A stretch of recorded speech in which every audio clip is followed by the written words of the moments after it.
ये प्रक्रिया जो हमने अब शुरू की है, जिसे हम शिवांग कह रहे हैं, अंग मतलब हिस्सा, यानी शिव का एक हिस्सा, आप उनका एक हिस्सा हैं।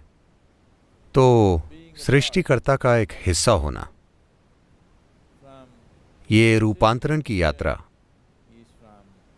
सृष्टि का एक हिस्सा होने से लेकर सृष्टिकर्ता का एक हिस्सा होने तक की है। ये ऐसी चीज है जो हम सभी में समाई हुई है, ना सिर्फ इंसानों का बल्कि हमारे आसपास जीवन के हर रूप का भी वही स्रोत है। लेकिन हमारे पास जो सबसे बड़ा अवसर है या जो सबसे बड़ी चुनौती है, हमारे जीवन में जो सबसे बड़ी संभावना है, वो ये है कि हमारे अंदर उसका अनुभव करने की क्षमता है। हम उसे एक चेतन प्रक्रिया में बदल सकते हैं। कोई भी दूसरा जीव ये नहीं कर सकता, कोई भी अन्य प्राणी, हालांकि वो भी उसी से बने हैं, लेकिन वो कभी ये नहीं जान सकते कि वो उससे बने हैं। लेकिन अगर आप अपने दिल में भक्ति की अग्नि प्रज्वलित कर लें तो आप यहां धरती के एक टुकड़े की तरह नहीं जिएंगे, बल्कि आप यहां शिव के एक अंग या हिस्से के रूप में जिएंगे। तो मैं चाहता हूं कि एक भक्त के रूप में आप अपने आसपास की हर चीज के प्रति एक नए स्तर की संवेदनशीलता पैदा करें। मैं चाहता हूं कि आप इस नए स्तर की संवेदनशीलता की संस्कृति लाएं, और भक्ति सबसे खूबसूरत और आकर्षक चीज बन जानी चाहिए। ये हमेशा से रही है। This is what human heart longs for, that it wants to be on fire without reason. इंसान का दिल इसी चीज की इच्छा रखता है, ये बिना किसी वजह से प्रज्वलित रहना चाहता है। अगर ये बिना किसी वजह से प्रज्वलित नहीं है तो आप इसे हार्मोन्स की मदद से प्रज्वलित करेंगे। अगर भक्ति नहीं है तो आप किसी से लगाव रखने की बुरी तरह से कोशिशें करते रहेंगे। अगर भक्ति है तो आप देखेंगे कि आप जो भी चाहते हैं वो आपके अंदर ही हो रहा है। सबसे खूबसूरत चीजें आपके अंदर ही हो रही हैं। आसपास किसी चीज को खोजने के लिए समय ही नहीं है, क्योंकि आपके अंदर ही इतना कुछ हो रहा है।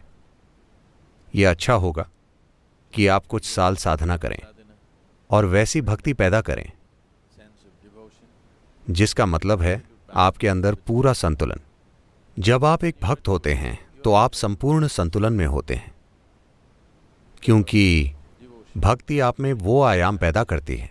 ये एक चरम प्रक्रिया लगती है। भक्ति या भक्त एक चरमपंथी है जो किसी के खिलाफ नहीं है। हमें ऐसे लोगों की जरूरत है। फिलहाल हम ऐसे चरमपंथी तैयार कर रहे हैं जो हमेशा किसी के खिलाफ होते हैं। मैं चाहता हूं कि आप बस कल्पना करें,